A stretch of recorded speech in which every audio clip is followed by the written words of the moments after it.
Dieynaba Seydou Ba comme ni nga ko waxee tey moom xam naa ni wax ji moom mooy gën a ëpp li nga xamante ne amaana mooy élément yeeg yooyu waaye du tee dinañ leen joxaale astuce yoo xamante ne naka nañ ko mën a jëfandikoo te comme ni nga ko waxee ay mbir yoo xamante ne maanaam ci gàncax bi la nekk jege ñu saa su ne ba pare li ci gën a neex mooy njëg bi yomb comme ni ñu ko wane poche yi tolloowul tubaar fakal la ñaatamba wane na lu ne mel ki nga xamante ne peut-être dooleem tolluwul noonu ba mu war a mun a dem hôpital mun na dem ca marché ba rek maanaam bu fekkee grippe wala soj bu métti daf ko sonal ñu njëkk ko tigte li nga xamante ne rek moom moo di clou de girofle nit yi gën ko xamee ci xorom polle njëg bi yomb loolu amaana mbuus bu gën a ndaw bi sax juróomi dërëm la amaana boo ci jëndee ba ñaar ba ñett rek niñ koy waxee sa aajo dina fajo ci naka parce que il faut que ñu xamal nit yi li nga xamante ne moom moo di xorom polle njëriñ bi nekk ci biir parce que nee nañu xorom polle dafa nekk lenn loo xamante ne maanaam dafa am ay xaw ma nan laa ko mën a waxee voilà ay ngëneel yoo xamante ne moom nañu wax genre anti-inflammatoire maanaam bu dara di métti bu fekkee da nga koy jëfandikoo métit bi nga doon yëg voilà dafay sedd doo koy yëkkati voilà lu mel ni antiseptique aussi boo leen ko déggee maanaam loo am ay microbe wala loo xamante ne dafa nekk ci yow boo ko jëfandikoo rek amaana daf koy rey donc dañuy jigéen nit yi nga xamante ne soj wala li nga xamante ne moom moo di grippe bi daf leen sonal ñu def ko maanaam infusion boo leen baxalee ndox bi ba mu tàng mun ngeen jël këpp ko ci benn mbuus bi wala ñaari mbuus yi ngeen am bàyyi ko benn diir maanaam une heure de temps bu demee ba yebbeeku nag ngeen jël ndox boobu di ko naan waaye nag de préférence dañuy bëgg ndox boobu nag tàng donc une tisane bien chaude ngeen di ko faral di ko utiliser dina leen dimbali donte dina faj bëñ ak yooyu waaye comme tey soj moom moo ñu yëkkati wala grippe donc ci wàllum grippe bi rek nañu yem bu ñu jógee ci loolu ba tey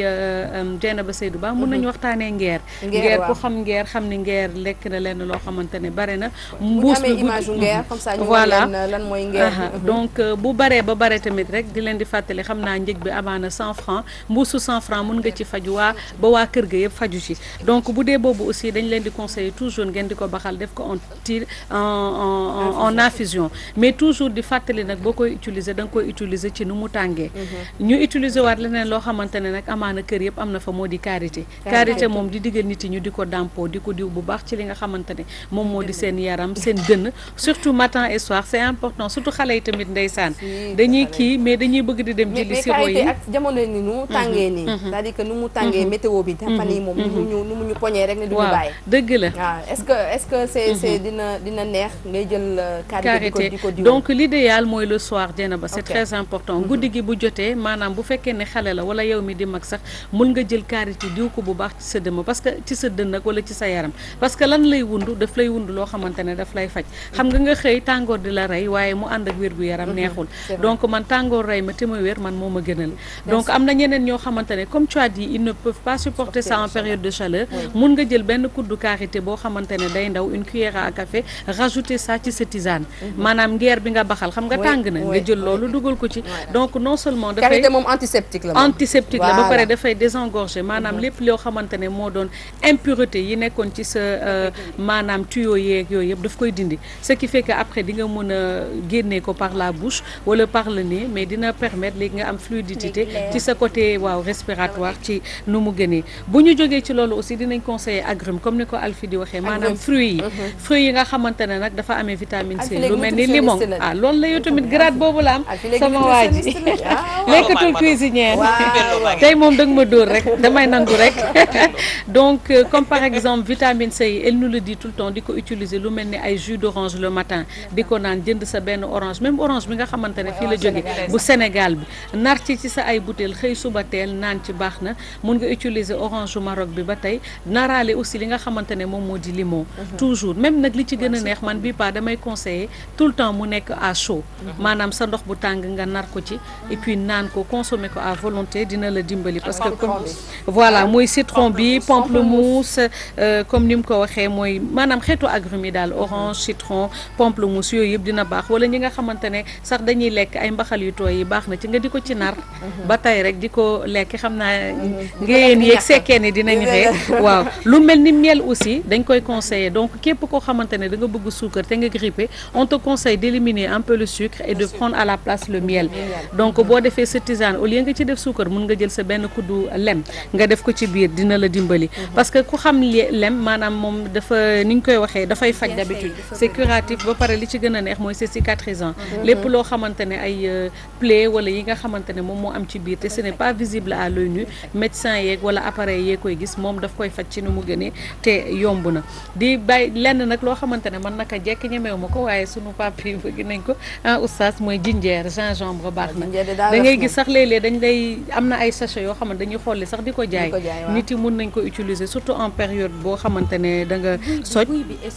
voilà buy bi aussi y a pas mais buy bi moom c'est un antiseptique et surtout un antibiotique voilà donc loolu moom baax na comme ni ñu ko waxee waaye sànq yaa ngi ci am wax lu am solo parce que il faut pas oublier c'est des produits yoo xamante ne dañ koy jëlee à l'air libre donc microbe yi aussi kenn du leen gis donc baax na boo leen di ko raxas aussi ñu di ko raxas ak ndox bu tàng premier ndox boobu ñu yuri ka parce que maanaam amaana comme yelandi la après nag ngeen jël ndox bi nga xamante ne moom moo tàngaan ngeen def ko ci commencer ko utiliser mu di deuxième bi pour ne pas prendre aussi les microbes yenn saa yi ñuy jaay bouteille yi am buy kenn loolu pour tooy la waaw pour tooy waaw xeetu tooy waaw même ñi nga xamante ne parce que boo nee grippe aussi il faut savoir xaw na jege loolu mooy maanaam une fatigue boo xamante ne dañ ko accumuler voilà c'est très important c'est accumulé après bu yàggee mu jox la mu rax ci soj ci ngay sentir que la personne est grippée donc lu mel ni kel lu mel ni comme yi nga wax assemblage yooyu ñu koy jaay léegi sax ci bouteille te ñaar fukk dong sax lay jar nee na ba mais il faut pas oublier toujours utiliser premier rinçage bi à l'eau chaude pour rey lépp loo xamante ne moom moo di microbe la et puis ñu mun ko utiliser à volonté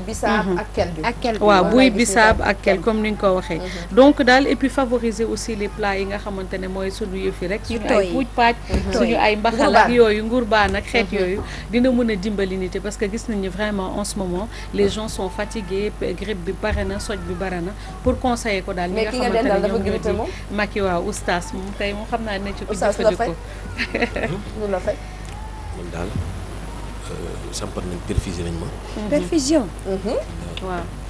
jox ma ay garab ma naan naa bisaab buy ak kel ak nelaw waaw parce que day mel ni coono nag lay def sa yaram bi da ngay sonn da ngay jékki-jékki mel ni dañ la abattre da ngay jékki-jékki sa tànk yi mel ni luy jaxasoo waaw parce que ku dee jël na wàllam fi mu ne nii instant bi waaw man maa ci jiitu teel naa jël sama wàll waaw comme yow rek jéem a Seydou Ba au passage pas la demoon mais quand même rebondir un peu ci li oustaz jóge jéem a ba Seydou Ba dox ci spa yi maa leen jox loolu noppalu dafa baax ci voilà c'est ce que je voulais dire détente et puis di consommer fruits et légumes yu bëri xam nga dañ koy wax nit ñi foog ni peut-être bëri wax la wala ay répétition bi dafa bëri mais fruits et légumes dafa am solo ci yaram agrumes yi Mado wax soxla sax ngay xaar ba grippe ay défense la yoo xamante ne soo ko tàmbee ci sa yaram di utiliser jus de citron le matin jus d'orange le matin pamplemousse dafay nekk benn barrière boo xamante ni même su nekkee épidémie yow dalay romb parce que sa yaram dina am défense boo xamante ne immunisé mais li ma gën a metti man mooy xale yi fan yi moom xale yi seen yaram yi ni ngay yeewoo di naan soj bi vraiment parce que dès que ça rentre dans une maison dafay wàll ñëpp moo tax il faut protéger les enfants mais quand même aussi Dieynaba je voudrais répondre un peu ci li oustaz wax parce que faut pas oublier tamit nit tamit loo feebar lu bagage yoo xamante ne mi ngi fi donte astuce yi nga xamante ne joxe nañ ko dee leen di jege ñi nga xamante ne moom moo di parce que dosage bi des fois voilà les postes de santé lii c'est des produits naturels yoo xamante ne nit mën na ko utiliser mais man automédication voilà mais ñi nga xamante ne dañuy dem jël seen garabu bopp rek wala yónni xale ne ko demal ma ca pharmacie ba ne ko lii moo ma dal ñu bindal leen garab rek ñu naan déedéet dee leen di jege li nga xamante ne moom moo di poste de santé yi parce que léegi bare na ñu xool jox leen li nga xamante ne daal mooy kii bi war ci ñoom maanaam donc loolu aussi am na solo et puis xale yi bu ñu wàccee ñu leen di raxasal seen loxo surtout ça c'est la première chose à faire